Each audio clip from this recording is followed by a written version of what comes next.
Good evening ladies. आपसे फिर मिलकर अच्छा लगा। आप सुसमाचार में बहुत सुंदर दिख रही हैं और आपको भूख भी लग रही होगी। आज परमेश्वर का वचन खाने के लिए कितने तैयार हैं?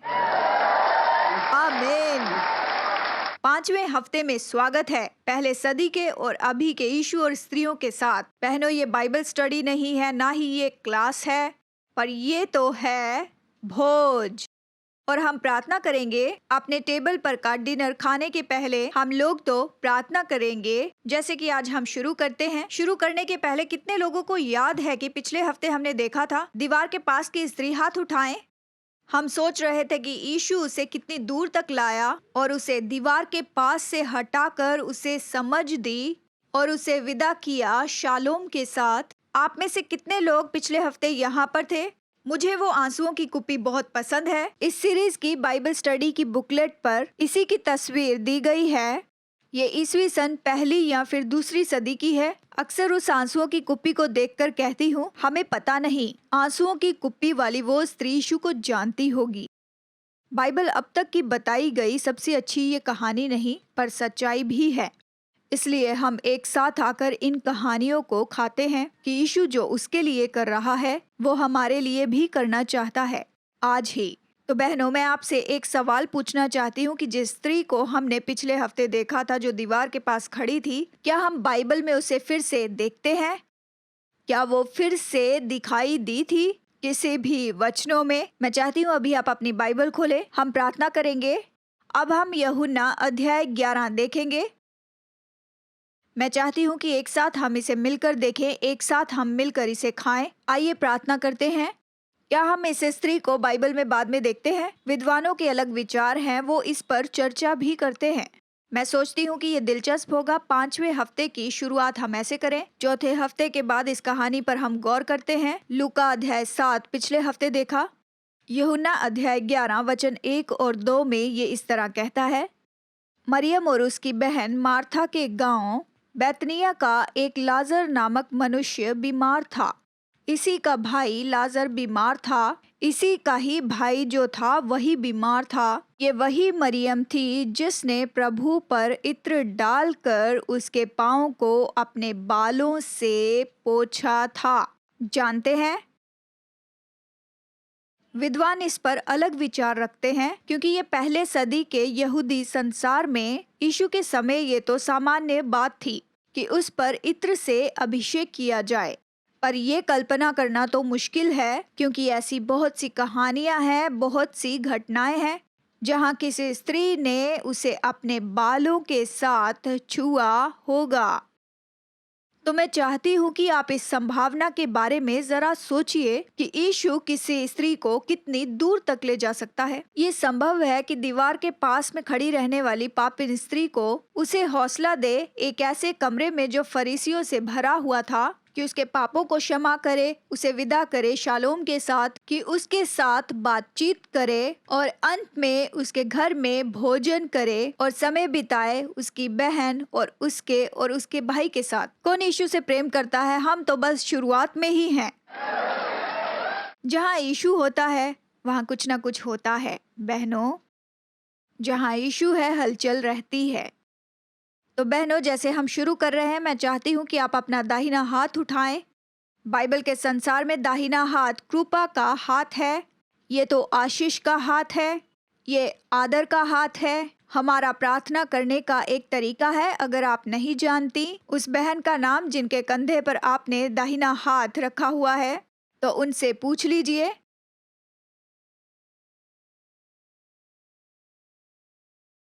तो आइए उसके पंखों के नीचे अपने आप को छुपा लें और प्रार्थना करें। पिता परमेश्वर, हम फिर से यहाँ आते हैं, एक और शाम जहाँ हमने सारी बातों को ना कहा है कि तेरे और सबके साथ यहाँ रहने के लिए हाँ कह सकें। सबसे अच्छा भोजन तो वो है जो हमने नहीं पकाया।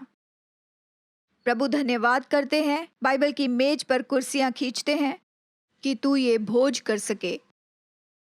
प्रभु, आज हम तेरे लिए खुद को दे देते हैं ताकि हम तुझसे सुन सकें। खुद को तू प्रकट कर ताकि वचन के द्वारा सारी स्त्रियां तुझे जान सकें। प्रभु, आज हम में तू अपने तरीके से काम कर। हमें सिखा कि तेरी बेटी के रूप में हम कैसे ढांढस बांधें। और यीशु के नाम में आमीन। तो बहनों, चलिए सारांश देखते हैं। हम यीशु के पहली सदी के यहूदी संसार को यहाँ पर देख रहे हैं और हम इन दो बातों को भी देख रहे हैं जो यीशु ने उन स्त्रियों के जीवन में लाया जो उसके संपर्क में आई। बाइबल तो मध्य पूर्व के लोगों के लिए मध्य पूर्वी संदर्भ के साथ में लिखी हुई है। हम अपनी समझ में और बातों को जोड़ रहे हैं। हम सीख रहे हैं कि अपने पश्चिमी चश्मे को निकाल दें और अपने मध्य पूर्व के चश्मे को पहन लें ताकि बेहतर रूप से समझ सके कि परमेश्वर कौन है, कि वो कैसा है, ताकि हम बेहतर रूप में समझें कि यीशु कौन है और वो किस तरह का है। तो चलिए हम अपने चार्ट में देखते हैं। मैं हमेशा अपने विद्यार्थियों को बताती हूँ कि हम ऐसे ही बाइबल नहीं पढ़ते हैं, हम सच में वचन के साथ संपर्क में आते हैं। वचन जीवित और सक्रिय है, हम जीवित हैं। तो जब ज्योति के साथ में आती है तो जीवन पर जीवन लेकर आता है लहाइम। सब मेरे साथ कहें, लहाइम। ये उत्पन्न करता है अच्छा जीवन, बहुतायत का जीवन, एक फल लाने वाला जीवन। बहनों, जब भी हम वचन के साथ बैठते हैं तो ये जीवन पर जीवन होता है और हम वचन के सवाल पूछते हैं। हमें पश्चिमी सवाल सिखाए गए हैं, हम मध्य पूर्वी सवाल सीख रहे हैं उस वचन में, जैसे कि हम इसे देख रहे हैं। और मैं आपको बिल्कुल नीचे तक ले जाना चाहती हूँ। यहाँ पश्चिम में हम सवालों का मूल्यांकन करते हैं, हम इन्हें पढ़ते हैं और विभाजित करते हैं। लेकिन यीशु के बाइबल के संसार में, लेकिन बाइबल का अध्ययन तो सिंथेसिस के बारे में है कि हम इसे कैसे एक साथ लाते हैं, कैसे एक वचन इसके बाद के और पहले वचन में मिलता है, कैसे वचन एक साथ है, कि कैसे ये एक साथ बुना हुआ है, कैसे परिपूर्ण है। बहनों, हमारे पास आज ये 4 भोज हैं। तो आज हम अपने मेज पर कुर्सियां खींचने वाले हैं हमारे 5वें हफ्ते के भोज के लिए। हमारे सारांश में हम चर्चा कर रहे हैं इन 4 सुसमाचारों के यीशु के स्त्रियों के साथ संपर्क में। मत्ती, मरकुस, लूका, यूहन्ना में हम देखते हैं कि वो उनके जीवन में 2 चीजें लेकर आता है। 2 चीजें हमेशा थी, 2 चीजें वहां पर रही हैं। ये 2 चीजें हैं मिशपाट और ज़ेदेका, न्याय और धार्मिकता। देखिए, यीशु का जन्म आदर और अपमान के संसार में हुआ था, जहाँ स्त्रियों को नीचा समझा जाता था। बाइबल का न्याय इस तरह कहा जाता है, जहाँ आदरणीय अपमानित के पास पहुँचता है कि उन्हें उनकी शर्मिंदगी से उठाए और उनका आदर उन्हें लौटाए। बाइबल का न्याय तो दोनों है, उठाया जाना और फिर नया बनाया जाना। जो स्त्री यहाँ पर थी यीशु की पहली सदी के संसार में, इस यहूदी संसार में, क्या उसे थोड़ा सा न्याय चाहिए था? क्या उसे थोड़ा सा उठाया जाना चाहिए था, या फिर उदारता के साथ न्याय चाहिए था? यहीं पर हमें शब्द मिलता है ज़ेदेका या फिर धार्मिकता। यीशु का जन्म ऐसे संसार में हुआ जहाँ पर स्त्रियां यहाँ पर इस जगह थीं। उसके साथ उससे बातचीत के बाद उसने उदारता से उसे ऊपर उठाया, उसका आदर उसे वापस दिया और उसे विदा किया शालोम के साथ। और हम तैयार हो रहे हैं कि इसे हम फिर से देखें आज हमारे भोज में। शायद आप इसे लिख लेना चाहेंगे, जैसे हम बाइबल के मोतियों को आज पिरोएंगे और जैसे हम इस भोज में जुड़ते जा रहे हैं। 2 हफ्ते पहले हमने देखा कुएं के पास वो इस स्त्री के पास था और उसका प्रेम दयालु था।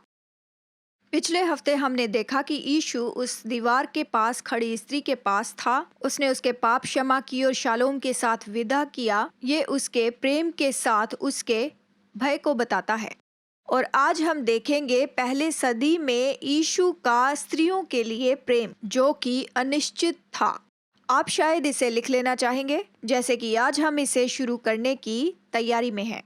मुझे हिब्रू भाषा बहुत पसंद है, हिब्रू शब्द पसंद है। कुछ हिब्रू शब्द जो कई बार हिब्रू हैं और कई बार ये यहूदी शब्द हैं, जो हमारी अमेरिकी परंपरा में है, और मैं उनमें से एक के बारे में बताऊंगी। कितने लोगों ने ये शब्द सुना है, शुत्स्पा? आप अपने हाथ उठाएं। जब आप सुनते हैं शुत्स्पा तो इसका अर्थ क्या होता है? जब आप किसी को देखते हैं और आप देखकर कहते हैं कि वो जो स्त्री है उसमें तो शुत्स्पा है, तो हमारा इससे क्या मतलब है? मैं चाहती हूँ कि आप कैसे इसकी परिभाषा देंगे, ये शब्द जो आपने इस वाक्य में पढ़ा है या फिर किसी को कहते हुए ये शब्द सुना है। मैं विश्वास करती हूँ कि आज हम ये कहानी को खाएंगे इस बाइबल से, जो हमें दिखाएगी, ऐसा जो बताएगा कि शुद्ध स्पा का मतलब क्या है। और इसे बताने के लिए आज मैं आपको कुछ दृष्टांतों में बताऊंगी। अगर आप नोट्स ले रहे हैं तो मैं चाहती हूँ कि आप इन दो बातों पर गौर करें। हमारा पश्चिमी सीखने का तरीका ये 2000 साल पहले यीशु के संसार से सीखने के तरीके से आज भी बहुत ही अलग है। देखिए, जब मैं सेमिनरी में गई थी तो मैंने सिस्टमैटिक थियोलॉजी का कोर्स किया था। न्यूमोटोलॉजी, पवित्र आत्मा का अध्ययन। क्रिस्टोलॉजी, यीशु मसीह का सिद्धांत। थियोलॉजी प्रॉपर, परमेश्वर का सिद्धांत। एक्लीजियोलॉजी, चर्च का सिद्धांत। हम यहाँ पर इसे सीखते हैं सिस्टमैटिक थियोलॉजी या फिर इसे सिस्टमैटिक तरीके से। यीशु के समय में और आज भी यहूदी रब्बियों के समय में वो अलग तरीके से सिखाते हैं, बहुत ही अच्छे से सिखाते हैं। और जो रब्बी हैं वो अक्सर अपनी शिक्षाओं में दृष्टांतों का उपयोग करते थे। दृष्टांत और कहानी, अगर आपको कहानियाँ पसंद है तो हाथ उठाइए। मतलब जब आप सुनते हैं कहीं दूर दूर एक देश में एक समय में, तो आपके दिमाग में कुछ होता है और सब लोग कहते हैं, अरे रुको एक मिनट, क्या हुआ था, एक समय की बात है उस दूर दूर के देश में। ऐसा कुछ होता है जिसके साथ परमेश्वर ने हमें बनाया है। हम तो कहानी वाले लोग हैं। तो ये हैरान करने वाली बात नहीं होती है जब हम देखते हैं कि यीशु और फरीसी 2000 साल पहले जब वो इस पृथ्वी पर चलते थे तो वो थियोलॉजी सिखाया करते थे। जब भी वो वचन सिखाना चाहते थे, जब भी वो आत्मिक बातों के बारे में बात करना चाहते, वो तो उन्हें सिस्टमैटिक थियोलॉजी के बारे में नहीं सिखाया करते थे। वो उन्हें समझाया करते थे दृष्टांतों का उपयोग करके या कहानी के द्वारा। समझ गए तो मेरे साथ कहें, ठीक है। मैं ये इसीलिए बता रही हूँ क्योंकि आज जो हम लोग देखने वाले हैं वो तो एक दृष्टांत है। ये जो दृष्टांत शब्द है ये ग्रीक शब्द पैराबॉल से आता है। दिलचस्प बात है कि इसी से हमें शब्द मिलता है पैरेलल। और दृष्टांत तो वो है जो कहानी पैरेलल में बताई जाती है, जहाँ पर दो बातों की तुलना की गई है या उनका फर्क बताया गया है। या इसके लिए हिब्रू शब्द है मशाल। सब मेरे साथ कहें, मशाल। लेकिन दृष्टांत देखिए, एक केंद्र है। धार्मिक अगुवे इसी तरह से सिखाया करते थे 2000 साल पहले। और यीशु के दिनों में, क्या आपको याद है जब यीशु के पास यीशु के दिनों में कोई आता था तो उससे ये सवाल करता था और वो जवाब में कहानियां बताया करता था या दृष्टांतों में। ये कोई भी अलग बात नहीं थी। धार्मिक अगुवे इसी तरह से मध्य पूर्व में बातचीत किया करते थे 2000 साल पहले। चलिए मैं आपको एक उदाहरण देती हूँ। ये आया है एक रब्बी की ओर से, रब्बी जोसेफ टेल्यूशन। वो ये कहानी बताते हैं। एक गांव में एक आदमी था और वो अपने रब्बी के पास आता है। कहता है, रब्बी मुझे पीठ पीछे बोलने की आदत है, मैं कंट्रोल नहीं कर पाता। किसी कारणवश मैं अपनी जीभ पर कंट्रोल नहीं कर पाता और इसी कारणवश मेरे गाँव में मेरे संबंध मेरे पीठ पीछे बोलने से बिगड़ चुके हैं। यहाँ पर अगर पश्चिम में कोई आकर हमारे पास कहे कि मुझे पीठ पीछे बोलने की आदत है, तो शायद हम कहें कि बाइबल कहती है पीठ पीछे ना बोलें। हम शायद इतने सरल रूप में उसे बोल दें। लेकिन यीशु के संसार में कहानी के रूप में जवाब मिलता था। तो रब्बी ने उसे कहा कि तुम अपने घर में जाकर एक पंखों से बनी तकिया और एक चाकू लेकर आओ। तो वो घर जाकर एक पंखों की तकिया और एक चाकू लेकर रब्बी के पास आता है और रब्बी कहता है कि ये चाकू लो और अपने पंखों की तकिया को इससे काट लो और खोल दो ताकि पंख हर जगह फैल जाएं। और वो आदमी ऐसे ही करता है और आप सोच सकते हैं कि ये सब कैसा होगा। कुछ पंख जैसे पेड़ पर उड़ गए और कुछ जमीन पर और कुछ इधर उधर ऐसे बिखरे पड़े हैं। और रब्बी उस आदमी को कहता है कि अब तुम जाकर एक एक पंख जो बिखरा पड़ा है उसे जमा करो। और वो आदमी कहता है कि रब्बी ये तो मेरे लिए करना बहुत ही मुश्किल होगा क्योंकि कुछ पंख इधर उधर बिखरे पड़े हैं, कुछ ज़मीन पर हैं तो कुछ ऊपर हैं, कुछ इधर हैं, कुछ वहाँ पर हैं। रब्बी उस आदमी की ओर देखकर कहता है कि मेरे बेटे, तुमने ये सही कहा। पीठ पीछे बोलने से यही तो होता है। तुम कुछ ही टूटे संबंधों को जोड़ सकते हो अपने शहर में या गांव में, लेकिन तुम सभी संबंधों को नहीं जोड़ सकते हो। ये कहकर रब्बी चला जाता है। मैं आपसे पूछना चाहती हूँ कि उस आदमी ने उस वक्त क्या सोचा होगा जब भी वो अपने तकिए पर अपना सिर रखकर वहां सोता होगा, या फिर तब वो क्या सोचता होगा जब वो अपना चाकू उठाया करता होगा। रब्बियों की शिक्षा आप जहाँ पर हैं आपको वही तो बताती है। रोजमर्रा की दुनिया या फिर आपके संसार में ये आपको यही तो समझाता है। ये आपको एक निर्णय लेने को लगाता है। यीशु के समय में दृष्टांतों का उपयोग कि आपको एक निर्णय लेने पर लगाए। हम देख रहे हैं कि 2000 साल पहले यीशु के संसार में दृष्टांत महत्वपूर्ण थे। यहीं पर यह बहुत दिलचस्प हो जाता है। दृष्टांत तो यीशु का संदेश देने का एक बहुत ही अच्छा तरीका था। मैं आपको जल्दी से पूछना चाहती हूँ कि जब आप किसी सुसमाचार के बारे में सोचते हैं, मत्ती, मरकुस, लूका, यूहन्ना में लाल अक्षर जो यीशु ने कहे थे, जो नए नियम की किताब में लिखे गए हैं, नए नियम की किताब में, आपको क्या लगता है कि दृष्टांत कितने प्रतिशत में बताए जाते होंगे? अगर आप इसकी कोई संख्या बताएं या फिर इसका प्रतिशत बताएं। थियोलॉजियन ब्रैड यंग ने कहा कि ये तो 1/3 है। यीशु के कहे लाल अक्षर के जो शब्द हैं वो लगभग 1/3 हैं, और ये तो दृष्टांतों के रूप में या कहानियों के रूप में बताए गए हैं, और यीशु को ये पसंद था। यीशु तो कहानी की दुनिया से ही आया था। अब यहीं पर हम चर्चा करते हैं पहली सदी के यीशु और स्त्री के बारे में। जब हम रब्बी के बारे में पढ़ते हैं तो हम पाएंगे कि बहुत सी शिक्षाएं जो कि धार्मिक अगुवे उस समय सिखाया करते थे, उस समय में स्त्रियों के बारे में वो बिल्कुल भी नहीं बताया करते थे।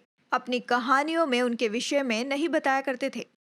दूसरे शब्दों में पहली सदी में दृष्टांत जो थे ये ज्यादातर जुड़े होते थे, या इनका संबंध होता था, या ये बताए जाते थे पुरुषों के बारे में ही। जब हम ये दृष्टांतों को पढ़ते हैं तो ये कल्पना उपयोग की जाती है। विचारधारा यही होती थी कि पुरुष इसे जान लें और इसे समझ लें और प्रतिदिन इसे उपयोग में लाएं। लेकिन ये बहुत ही मुश्किल होता था कि स्त्रियों को इस तरह की बातचीत में लेकर आएं, इस कहानी के अंदर और होने वाली घटनाओं में।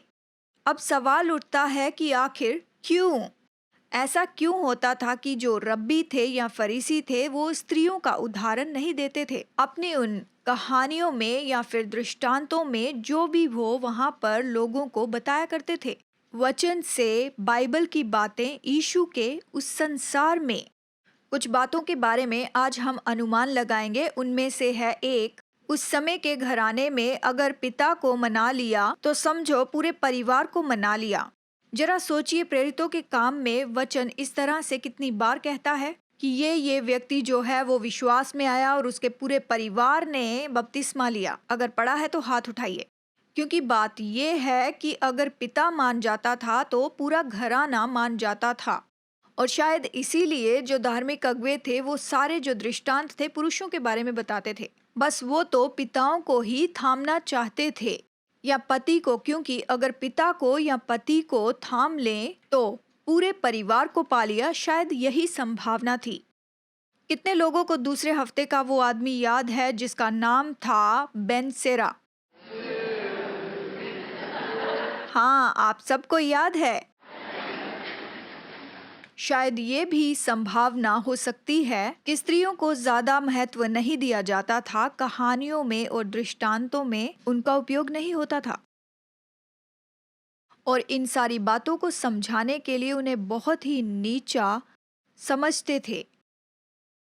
जरा कल्पना कीजिए कि यीशु के समय में आप और आपके पति और आपके बच्चे धार्मिक अगुवों की सुन रहे हैं कि हर एक कहानी आपके पति पर बोली जा रही है और आपके बेटे के लिए, लेकिन आप और आपकी बेटी वहां पर बैठकर ये सोच रहे हैं कि हमारी कोई भूमिका नहीं है। क्या सच में हमारी कोई भूमिका नहीं है? क्या परमेश्वर मुझे देखता है? तो जीवित परमेश्वर जो भी यहाँ पर इस पृथ्वी पर कर रहा है, क्या मेरी उसमें कोई भूमिका नहीं? क्या ये सब केवल मेरे बेटे के लिए या मेरे पति के लिए ही है? तो क्या ये मेरी बेटी या फिर मेरे लिए या फिर मेरी पोती के लिए नहीं है? तो यहीं पर सुसमाचार बहुत सुंदर हो जाता है। मैं पूछना चाहती हूँ, क्या यीशु ने स्त्रियों का उपयोग किया? अपने कुछ दृष्टांतों में उनको महत्व दिया। हाँ, यीशु अपनी कहानियों में उनका उपयोग करता है। स्त्रियों का उपयोग किया। अगर नोट्स लिख रहे हैं तो मैं चाहती हूँ कि इसे भी लिख ले। जब यीशु कुछ कहानी बताता है तो वो चाहता है कि कुछ करे, और हम इसे लूका के सुसमाचार में देखते हैं। ये तो तीसरा सुसमाचार है हमारे इस नए नियम में। यीशु तो अक्सर दृष्टांत सिखाता था, दोनों की तुलना में ही। मतलब एक ही समय में वो दोनों के बारे में बताता था। उसमें एक पुरुष होता था और एक में स्त्री हुआ करती थी। कई बार एक में तो स्त्री होती थी और एक पुरुष होता था। 2000 साल पहले जब यीशु इस पृथ्वी पर आया था, और उस समय जिस तरह से वो अपनी कहानियों को बताया करता था तो वो सुनने में अलग होती थी। कुछ अलग ही उदय होता था, कुछ नया बताया जाता था या कुछ नया बनाया जाता था। और अचानक जब भी यीशु कुछ भी बताता था तो उसमें स्त्रियों के बारे में बताता था।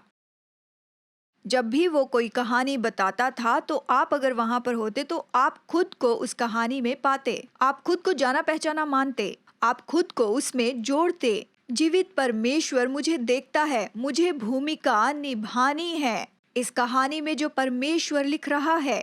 तो मेरे साथ निकालिए लूका अध्याय 5, और मैं जल्दी से कुछ आपको यहाँ पर उदाहरण बताना चाहती हूँ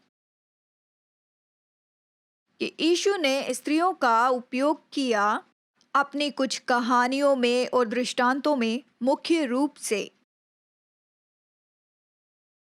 मैं इस तुलना के कुछ उदाहरण आपको बताना चाहती हूँ। लूका अध्याय 5 वचन 36 से 39 तक बाइबल कहती है कि उसने एक और दृष्टांत भी उनसे कहा। कोई मनुष्य नए वस्त्र में से फाड़कर पुराने पर पैबंद नहीं लगाता, नहीं तो नया फट जाएगा और वो पैबंद पुराने में भी मेल नहीं खाएगा। देखिए, इस तरह से वचन यहाँ कहता है। शायद हर एक परिवार में या पीढ़ी में कोई ना कोई सिलाई तो करता है। स्त्रियां इसे करती हैं। ये तो स्त्रियों के बारे में यहाँ पर बताया गया है। वो जानती है कि यीशु किसके बारे में कह रहा है। वो खुद को वहां पर देखती है, खुद को पहचानती है। यीशु आगे कहता है, कोई नया दाखरस पुरानी मशकों में नहीं भरता, नहीं तो नया दाखरस मशकों को फाड़ कर बह जाएगा। दाखरस बह जाएगा और मशकें भी नष्ट हो जाएंगी, परंतु नया दाखरस नई मशकों में भरना चाहिए। कोई मनुष्य पुराना दाखरस पीकर नया नहीं चाहता, क्योंकि वो कहता है कि पुराना ही अच्छा है। प्राचीन समय के दौरान पूरा परिवार दाख की बारियों में काम करता था, पर उस काम के ऊपर मुखिया कौन होता था, स्त्री या पुरुष? पुरुष ही।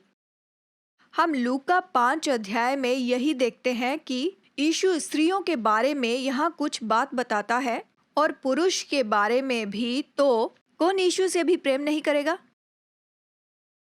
अब लूका अध्याय 15 में देखिए। हम लूका के सुसमाचार में इसे अक्सर देखते हैं। लूका अध्याय 15 हमारे लिए विख्यात अध्याय है। मैं चाहती हूँ कि आप अपनी आंखों से देखें। इस पश्चिम में कई बार बाइबल से पढ़कर हम ये सवाल पूछते हैं कि ये मुझे क्या सिखाता है, पर मध्य पूर्व में बाइबल पढ़कर वो ये पूछते हैं कि ये मुझे परमेश्वर के बारे में क्या सिखाता है, कि वो कैसा है। तो देखिए, ऐसा भी एक समय आया जब इसे अध्याय और वचनों में बांटने लगे, तब उन्होंने इसके साथ कुछ शब्द भी मिला दिए। लूका 15 में लाल अक्षरों में यीशु यहाँ पर दृष्टांत बता रहा है, जिसमें लगभग 3 कहानियां बताई गई हैं। मैं चाहती हूँ कि आप इसे अपनी बाइबल में पढ़िए। इसका शीर्षक कुछ इस तरह से है, ये कुछ इस तरह से लिखा है। लूका 15 अध्याय की पहली कहानी को खोई हुई भेड़ कहा गया, और दूसरी कहानी का नाम है खोया हुआ सिक्का। और आप जानते हैं तीसरी कहानी जो थी वो है खोया हुआ पुत्र, या फिर कह सकते हैं उड़ाऊ पुत्र। मध्य पूर्व में वो इन कहानियों को पढ़ते हैं परमेश्वर के बारे में सोचकर, ना कि अपने बारे में। वो इन्हीं कहानियों को पढ़ते हैं, लेकिन वो कुछ और इसे कहते हैं। उनका शीर्षक कुछ अलग होता है। आप इसे लिख लें। पहला दृष्टांत तो खोई हुई भेड़ नहीं है। मध्य पूर्व के संसार में वो इसे कहते हैं अच्छे चरवाहे का दृष्टांत। दूसरे दृष्टांत को खोए हुए सिक्के का दृष्टांत नहीं कहते। कोई सोचना चाहेगा इसे क्या कहते हैं? इसे कहते हैं अच्छी स्त्री का दृष्टांत। और तीसरा, मध्य पूर्व में खोए हुए पुत्र या उड़ाऊ पुत्र के दृष्टांत को नहीं कहते, पर कहते हैं दौड़ने वाले पिता का दृष्टांत। क्योंकि सारी बातों का जोर इसी बात के ऊपर है कि मानवता के लिए परमेश्वर के उद्धार के कामों को बताए। जरा सोचिए कि आप किसी बुक स्टोर में जाते हैं और दो किताबें बाजू बाजू में रखी हैं। एक का नाम है खोई हुई भेड़ और एक का नाम है अच्छा चरवाहा। तो आप किस किताब को खरीदेंगे? कितने लोग हैं जो देखेंगे दो किताबों को और जिसका नाम है खोए हुए सिक्के का दृष्टांत और एक अच्छी स्त्री का दृष्टांत, तो आप कौन सी किताब उनमें से खरीदेंगे?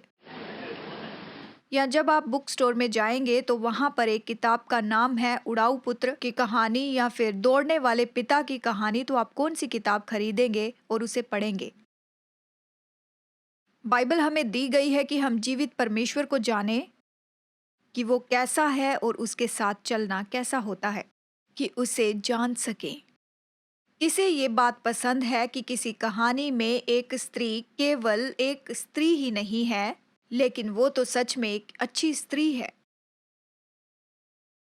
ये यीशु की पहली सदी में एक बहुत ही अजीब बात थी। यीशु जब इस पृथ्वी पर आता है तो वो हर एक स्त्री के लिए मिशपाट और ज़ेदका लाता है अपनी हर एक कहानी में। चलिए यहाँ पर एक और अध्याय देखते हैं, लूका 13 अध्याय से। ये मेरा बहुत ही पसंदीदा अध्याय है। लूका में हम देखते हैं कि बहुत सी कहानियों में स्त्रियों के और पुरुषों के बारे में बताया गया है। यीशु की इन कहानियों में यीशु यहाँ पर बताना चाहता है कि स्त्री का इन कहानियों में भूमिका और भाग है। लूका अध्याय 13 वचन 18 से 21 में एक और तुलना है। बाइबल ये कहती है, फिर उसने कहा, परमेश्वर का राज्य किसके समान है? मैं उसकी उपमा किससे दूं?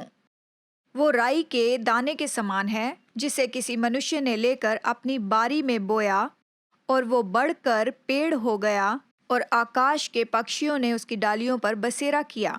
उसने फिर कहा कि मैं परमेश्वर के राज्य की उपमा किससे दूं? वो खमीर के समान है जिसे किसी स्त्री ने लेकर 3 पसेरी आटे में मिलाया और होते होते सब आटा खमीर हो गया। शायद आप कहेंगे कि हर एक जो माँ है या फिर बेटी है वो इस काम को रोज किया करती है, खमीर लेकर आटे में मिलाती है। जब यीशु ने इसे कहा तो हर एक स्त्री जो उसकी आवाज सुन सकती थी वो तो इस कहानी में जुड़ गई थी। कौन यीशु से अभी प्रेम करेगा? यीशु उस स्त्री को मेज पर लेकर आता है कि हम जाने कि इसमें हमारी जगह है। आप इसे लिख लीजिए क्योंकि ये सब तो आप ही के लिए है। बाइबल स्टडी बुकलेट में इसे लिख लीजिए, क्योंकि सवाल तो यही है कि यीशु इसे कितनी बार करता है। ये जो तुलना की बात है, दो कहानी जिसका मतलब है एक पुरुष की एक स्त्री की, एक स्त्री की एक पुरुष की। लूका के सुसमाचार में ऐसे 27 तुलनाएं हैं। मैंने आपके लिए ये चार्ट तैयार किया है। शायद विद्वान इसमें सहमत ना हो, कुछ कहेंगे कुछ इसमें ज्यादा है तो कुछ कम है। ये तो मेरी बनाई हुई ही सूची है, ये मैंने आपके लिए बनाई है। मैं इससे आपको उत्साहित करना चाहती हूँ। बहनों, मैं आपसे ये पूछना चाहती हूँ, यीशु के समय हम मध्य पूर्वी की किसी स्त्री के जैसे होते तो आप अपने पूरे जीवन भर किसी धार्मिक कहानी को सुनते जहाँ पुरुष के बारे में ही बताया जाता, और अचानक से फिर कोई गलील से रब्बी आता है, तो जब वो कोई आपको कहानी बताता है तो अचानक से आपकी ओर देखता है और ऐसी कहानी बताता है जिसे आप समझ सकते हो। वो स्त्रियों को जोड़ता है, आपको मेज पर लाता है और आपको वो पहचान देता है। वो एक ऐसे स्तर पर सिखाता है जिसे आप समझ सकें, क्योंकि वो चाहता है कि आप समझ लें कि जीवित परमेश्वर कौन है और उसके साथ चलना क्या है, कि उसे जाने, उसके साथ रहें। तो आपको कैसा लगेगा? आपको कैसा लगता है कि 2000 साल पहले स्त्रियों को कैसे लगा होगा जब यीशु से उन्होंने दृष्टांत सुना होगा। कितने लोगों को लगता है कि जब यीशु वहां आता होगा संदेश देने के लिए तो वो कहती होंगी, अरे एक मिनट रुको, वो आ गया है। यहाँ पर जितने भी पुरुष हैं अच्छे से सुन लो, क्योंकि ये रब्बी जब कोई कहानी बताता है, कोई दृष्टांत बताता है, तो हम लोग खुद को उस दृष्टांत या कहानी में पाते हैं। यीशु यही तो है, वो ऐसा ही है। यीशु चीजों को ऊपर नीचे नहीं करने के लिए आया है। यीशु आया है कि चीजों को सही तरीके से ऊपर ला सके जब चीजें बहुत बुरी हो गई हों। मुझे पता नहीं कि ये कैसे हुआ होगा, लेकिन मुझे लगता है, लेकिन मैं इस तरह से कल्पना करती हूँ कि यीशु अपने बिस्तर पर लेटा होगा उस रात के समय, शायद ये जानते हुए कि अगले दिन उसे सिखाना होगा। और लेटे लेटे वो ऐसी कहानियों और दृष्टांतों के बारे में सोचता रहता था कि इन कहानियों और दृष्टांतों के बीच में स्त्रियों को जोड़ सके। वो जानता था कि अगले दिन जब वो इसे सिखाएगा कि जहाँ तक उसकी आवाज़ पहुँचती है सब लोग जुड़ जाएंगे और सभी को वो मेज़ पर लेकर आएगा ताकि हर किसी के पास जगह हो। क्या आप महसूस करते हैं मिशपाट और ज़ेदेका को? क्या आप उदारता से उठाया जाना महसूस करते हैं? बहनों, शायद आपको विश्वास ना हो, पर आज की कहानी के लिए आज हम तैयार हैं। अभी 30 मिनट हो चुके हैं, ये सब भूख बढ़ाने के लिए था। तो अब हम तैयार हैं वचन से भोज करने के लिए। मैं चाहती हूँ कि आप अपनी बाइबल में निकालें लूका अध्याय 18। आज रात की हमारी ये कहानी है और ये तो दृष्टांत है। आज हम लूका रचित सुसमाचार के साथ में जुड़े हुए हैं। पहली सदी के यहूदी संसार में उसे जानने की कोशिश कर रहे हैं। पहले सदी के संसार के यीशु को क्या जानकर आप आनंद ले रहे हैं? उत्सुकता के साथ उसने अगर उनके लिए किया है तो वो हमारे लिए भी करेगा। लूका अध्याय 18 वचन 1। अभी हम इसे खाने वाले हैं, तो अगर आप तैयार हैं तो कहें ठीक है। ये इस तरह से शुरू होता है कि यीशु ने अपने चेलों को दृष्टांत कहा, फिर उसने इसके विषय में कि नित्य प्रार्थना करना और हियाब ना छोड़ना चाहिए, उनसे ये दृष्टांत कहा। तो बाइबल आपको बताती है कि ये सब क्यों चल रहा है। मुझे ये समय पसंद है। यीशु ये सिखाने के लिए तैयार था। अब हम ये जान गए हैं कि ये सामान्य बात थी दृष्टांत के रूप में या कहानी के रूप में बताना। यहाँ लूका 18 में यीशु क्या चाहता था उसके उद्देश्य के बारे में भी बताया गया है। और ये दृष्टांत बताते हुए यानी ये कहानी बताते हुए वो अपने चेलों को बताना चाहता था कि वो प्रार्थना करें और वो हियाब ना छोड़ें। मेरी बहनों, यहाँ पर हम कहानी को देखने वाले हैं। देखिए, आज हम यहाँ पर देखने वाले हैं कि बाइबल का शुद्ध स्पा क्या होता है। कितने लोग जानना चाहते हैं बाइबल का शुद्ध स्पा? ये तो बाइबल की ऊर्जा है, यही तो बाइबल की सामर्थ है हमारे लिए, और हम इसे बाइबल में देखेंगे। तो यीशु ने कहा, किसी नगर में एक न्यायी रहता था जो ना परमेश्वर से डरता था और ना किसी मनुष्य की परवाह करता था। तो बहनों, अब आप सब मिलकर कहिए, ओ नहीं। ओ, तो कहानी शुरू हो रही है और ये भारी होती जा रही है। तो पहली लाइन में ही यीशु अपनी पहली सदी के लोगों को किसी मुश्किल और किसी कठिन बात में ले जा रहा है। यहाँ न्याय के बारे में कह रहा है। तो पहले सदी के आदर और अपमान की दुनिया में न्याय कहाँ पर था? क्या वो नीचे अपमान में था? नहीं, वो यहाँ पर ऊपर था। वो एक आदरणीय था इस कहानी में। और फिर भी यीशु ने कहा कि एक न्याय था जो ना परमेश्वर से डरता था और ना किसी मनुष्य की परवाह करता था। अब मध्य पूर्व में यीशु के समय से आज तक अगर आप किसी से अपने लिए कुछ करवाना चाहते हैं, अगर किसी को किसी से कुछ काम करवाना है या फिर जल्दी करवाना है कि वो आपके बदले में काम करे, तो परंपरा से अगर कहें तो उनके परमेश्वर के प्रेम से या फिर पड़ोसी की परवाह करते हुए उनकी ओर देखेंगे। आपको ये कहानी याद होगी कि एक व्यक्ति यीशु के पास आकर पूछता है कि हे रब्बी, सबसे महान आज्ञा कौन सी है? और यीशु ने उत्तर दिया कि सबसे महान आज्ञा कि अपने परमेश्वर से प्रेम रखना और दूसरी आज्ञा है कि अपने पड़ोसी से अपने समान प्रेम रखना। तो परमेश्वर से प्रेम रखना और अपने पड़ोसी से प्रेम रखना ये बहुत ही जरूरी है। यीशु के पहले सदी के समय में और आज के इस दिन तक यीशु ने दृष्टांत की शुरुआत ही की थी। उसने न्याय के बारे में यहाँ पर बताया जो सामर्थी था और वो किसी की भी परवाह नहीं करता था।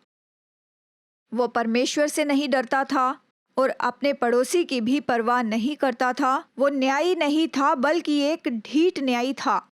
सब कहें ढीठ जज। और ये सब तो अभी हमारी पश्चिमी दुनिया में भी हो रहा है। तो जिन लोगों के बच्चे हैं, क्या कभी ऐसा हुआ कि आपने अपने बच्चों को कुछ करने के लिए कहा तो पहली बार कहते ही उन्होंने उसे नहीं किया?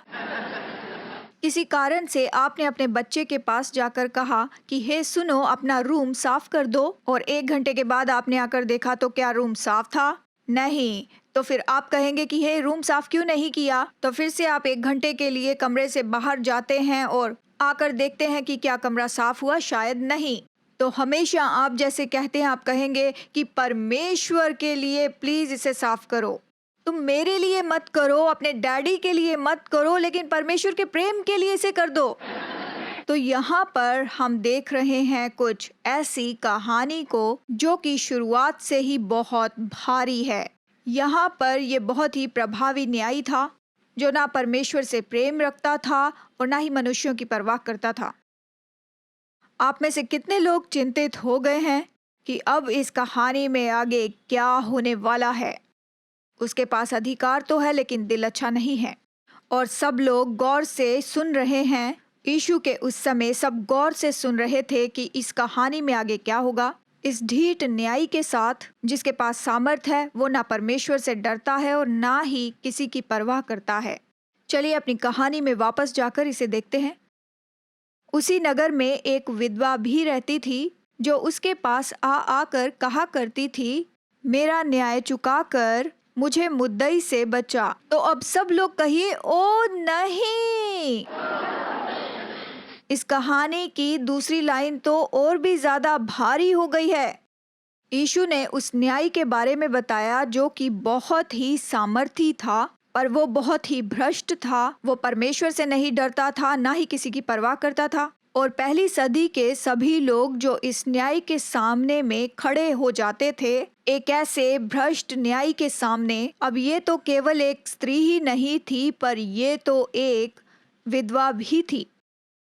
बहनों, हमने इस पर चर्चा की है कि यीशु के पहले सदी के समय में स्त्रियां गवाही नहीं दे सकती थी, ना कोर्ट में कोई गवाही दे सकती थी। तो ये सच्चाई कि यीशु एक कहानी बता रहा है। यहाँ पर ये जो विधवा है, ये न्याय के सामने आती है और कोर्ट में सामने जाकर खड़ी होती है तो घंटियां और सीटी बंद हो जाती है। हम इसके लिए चिंता करते हैं, हम इसके लिए परेशान हैं, क्योंकि इस विधवा के लिए इस पहली सदी के संसार में एक न्याय के सामने जाना, जिसके पास उसका पति भी नहीं है, परंपरा के अनुसार हम सोच सकते हैं कि उसका तो पिता भी नहीं था, उसका कोई भाई नहीं था, उसका कोई अंकल नहीं था, उसका कोई भतीजा नहीं था और ना ही उसका बेटा था। उसके पास पूरी तरह से कोई भी पुरुष उसके पास नहीं था। कोई पुरुष उसकी मदद के लिए नहीं था। वो तो पूरी तरह से ही बेसहारा थी और पूरी तरह से अकेली थी। अगर उसे अपना केस लड़ना था तो उसको न्याय के सामने आना था, खुद आना था। क्या आप इस कहानी की गंभीरता को समझ रहे हैं?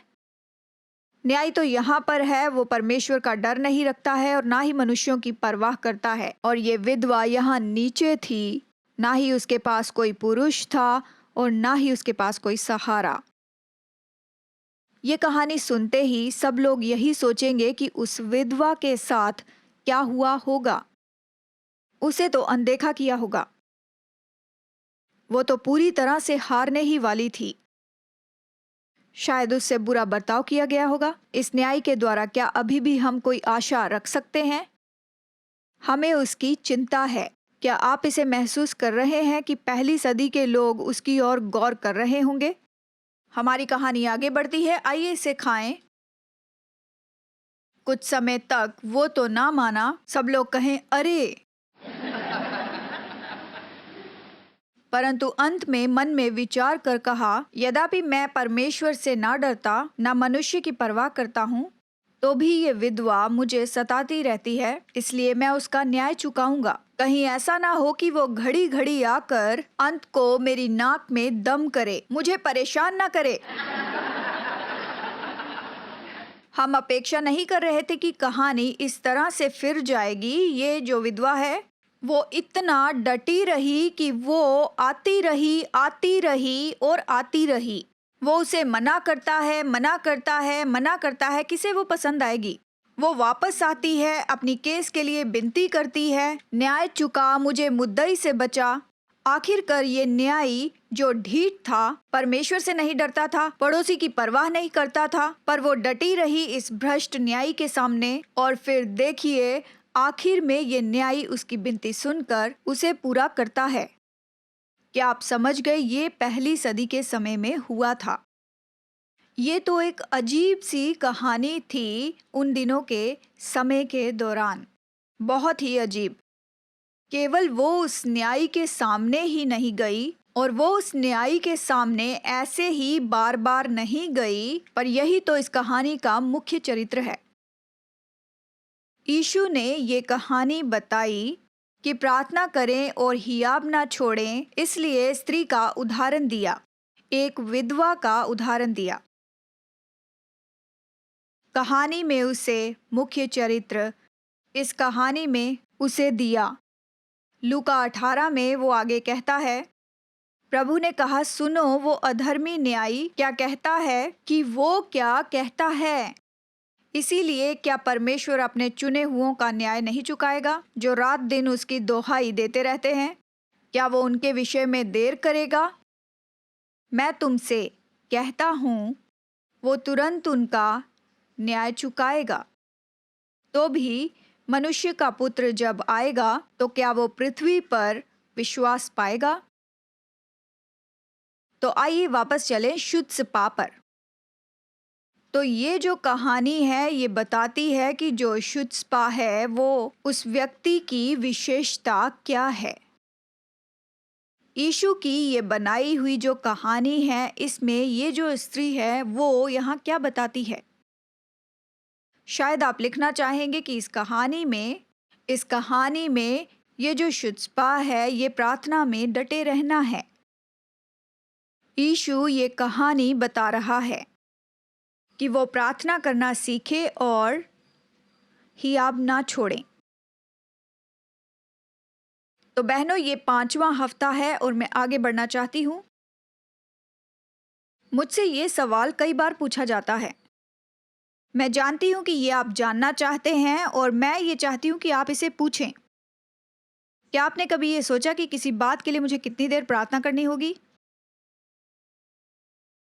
कब तक मुझे जीवित बने रहना है, इस आशा से भरी अपेक्षा में कि मैं चाहती हूँ कि वो जो मुझे लगता है कि मुझे कभी भी नहीं मिलेगा।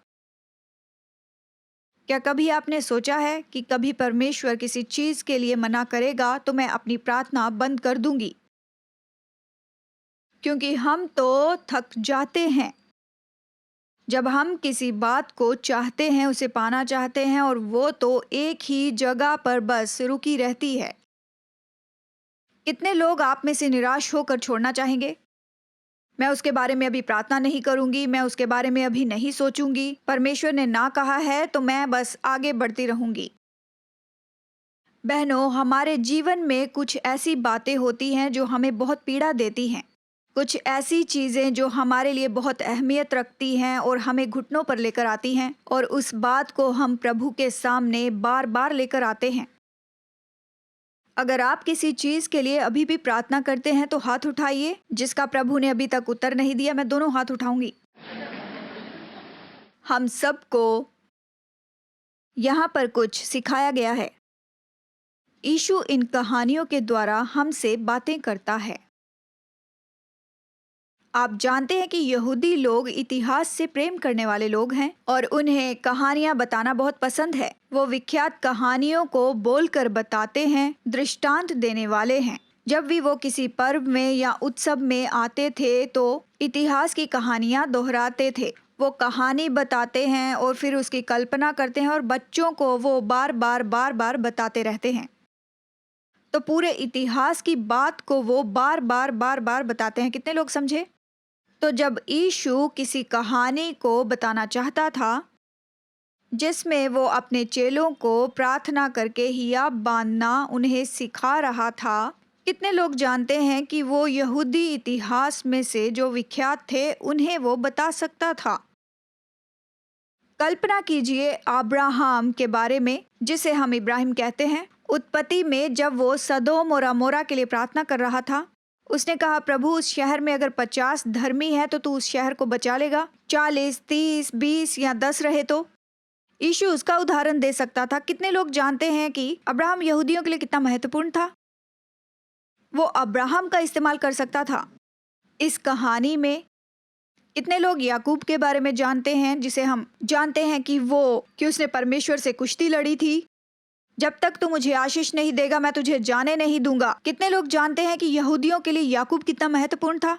ये तो उनके पूर्वज थे, अब्राहम, इसहाक, याकूब। जानते हैं यीशु मोशे के बारे में कह सकता था, जिसे हम मूसा कहते हैं। वो परमेश्वर से विनती करता है। जब इस्राएलियों ने पर्वत के नीचे सोने का बछड़ा बनाया था, वो इनके लिए विनती कर रहा था। कितने लोग इस बात को समझते हैं कि मूसा यहूदी लोगों के लिए कितना महत्वपूर्ण था?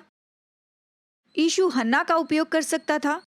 जब वो बांझ थी तो परमेश्वर के सामने वो अपना पूरा हृदय उंडेल दिया करती थी और प्रार्थना में कहती थी कि मुझे गर्भ का फल दे, कि मुझे संतान दे। कितने लोग जानते हैं कि यहूदियों के लिए हन्ना कितनी महत्वपूर्ण थी?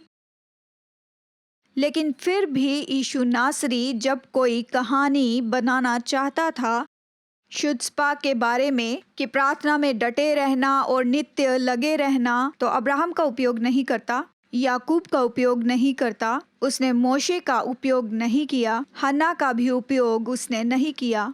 उसने कहानी बताई एक विधवा की। यीशु अपने समय में कुछ कह रहा था। ये बहुत ही दिलचस्प बात है और जैसे हम अंत की ओर बढ़ रहे हैं, मेरे साथ देखिए लूका 18। इस वचन के भाग की जो आखिरी लाइन है वो मेरे लिए बहुत ही दिलचस्प है। जैसे कि हम जानते हैं कि यहाँ पर एक विधवा है। वो अन्यायी न्यायाधीश के पास आती है जिसने उसे बार बार परेशान कर दिया था। फिर जो भी उसने मांगा न्यायी ने उसको दे दिया।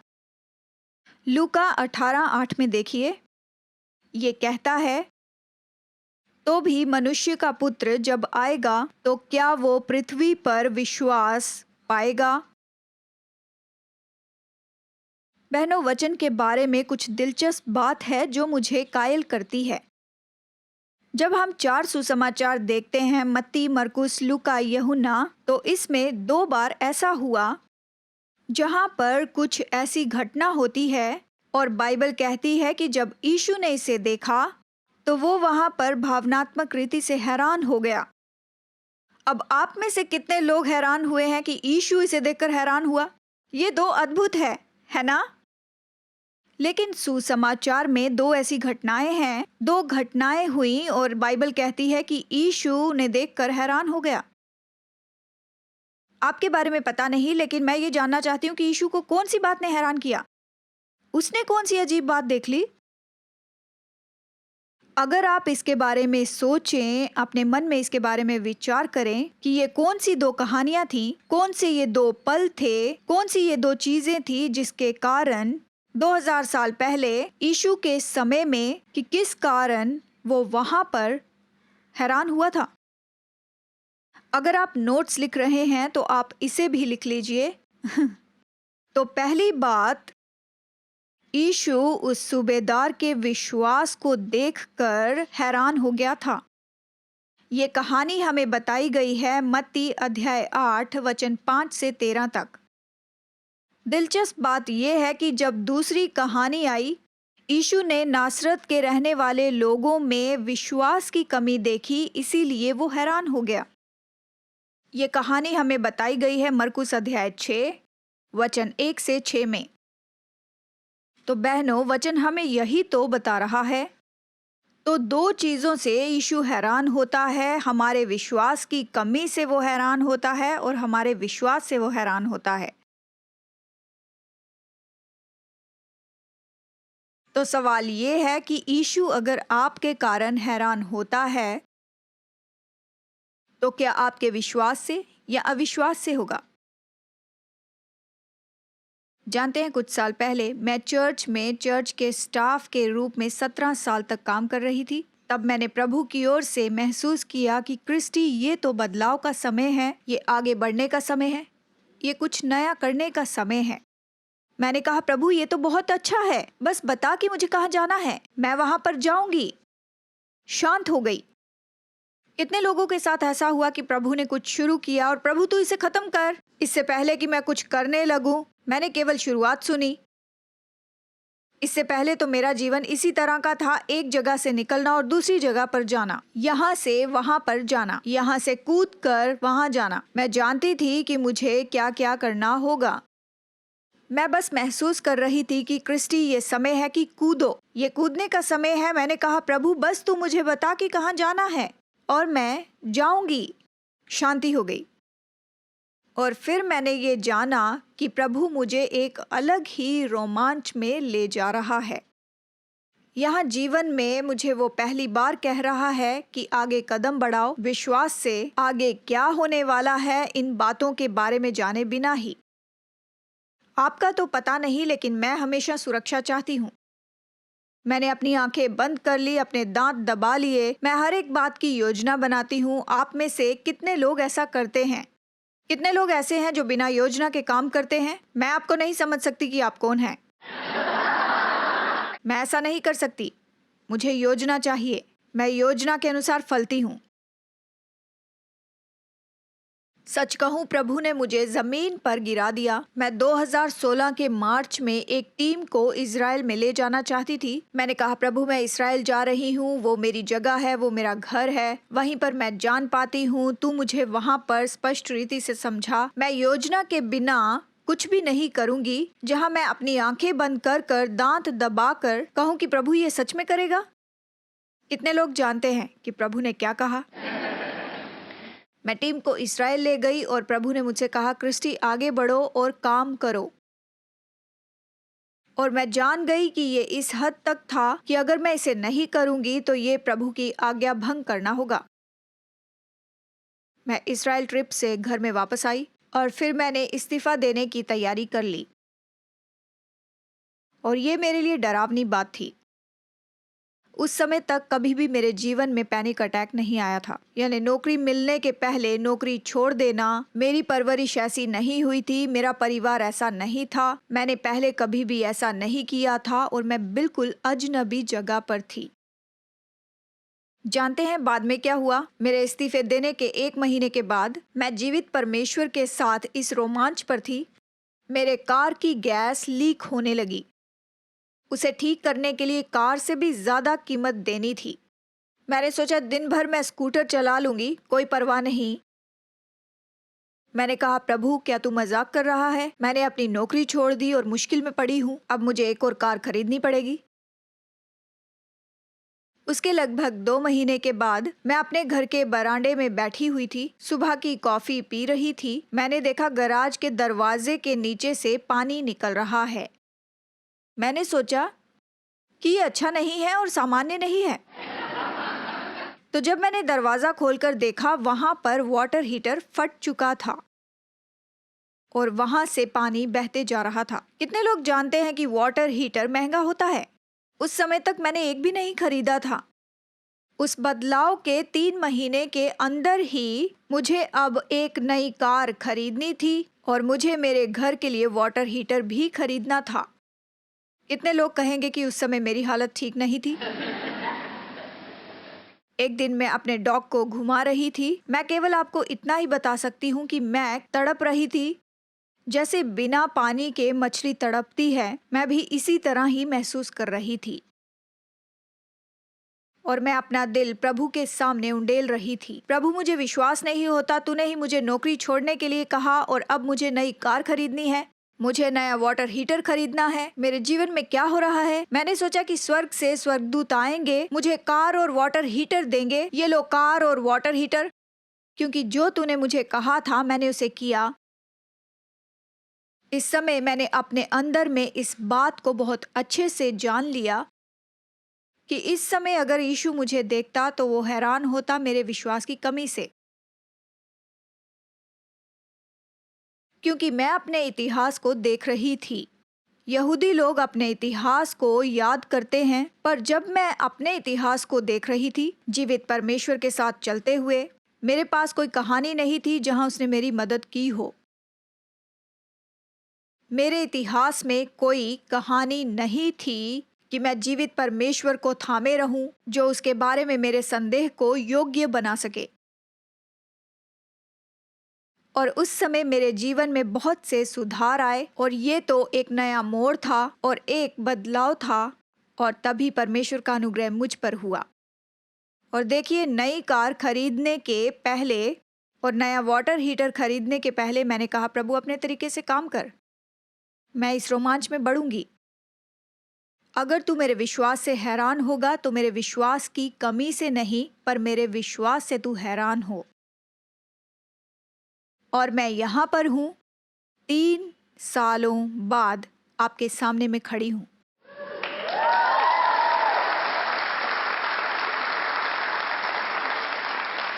परमेश्वर यही तो है, वो तो ऐसा ही है। बहनों, निश्चय ही परमेश्वर आज आपके बारे में हैरान हो रहा है। तो क्या विश्वास के कारण होगा या अविश्वास के कारण? यीशु ने निश्चित किया, 2000 साल पहले उसने ऐसी कहानियां बनाई जिसमें उसने हमें जोड़ दिया। आपके जीवन में ऐसा आज क्या हो रहा है जिसके लिए शुद्धता से प्रार्थना करनी है? आपने ऐसी चीजों को क्यों मरने दिया? क्योंकि वो तो आशा को जीवित रखने के लिए बहुत बुरे थे। मैं नहीं बता सकती कि आपको क्या करना होगा। मुझे लगता है कि प्रभु के साथ ऐसी बातें करना योग्य होगा कि क्या प्रभु तू इसे फिर से जीवित करेगा? क्या मुझे निरंतर प्रार्थना करते रहना होगा इस बात के लिए, इस परिस्थिति के लिए, इस संबंध के बारे में, मेरे जीवन में? आपका पता नहीं, पर इस कहानी की विधवा के जैसे मैं बनना चाहूंगी। मैं शुद्धता वाली स्त्री होना चाहूंगी, धीरज के साथ। ऐसा जीवन आपके लिए जीना कैसा होगा, ये जानते हुए कि यीशु ने आपके लिए कहानी में भूमिका रखी है। आपके लिए मेज पर जगह है। बहनों, एक दिन हम एक साथ मेमने के विवाह के भोज में बैठेंगे, जहां विश्वास सही किया जाएगा। लेकिन तब तक ऐसी स्त्री हो जाएं जो शुद्ध स्पा के साथ प्रार्थना करे। बहनों, इस हफ्ते और अगले हफ्ते के बीच मेरी प्रार्थना है परमेश्वर की शांति आपके साथ बनी रहे, जैसे बेटियों के रूप में ढाढ़स बांध रहे हैं। Good bye.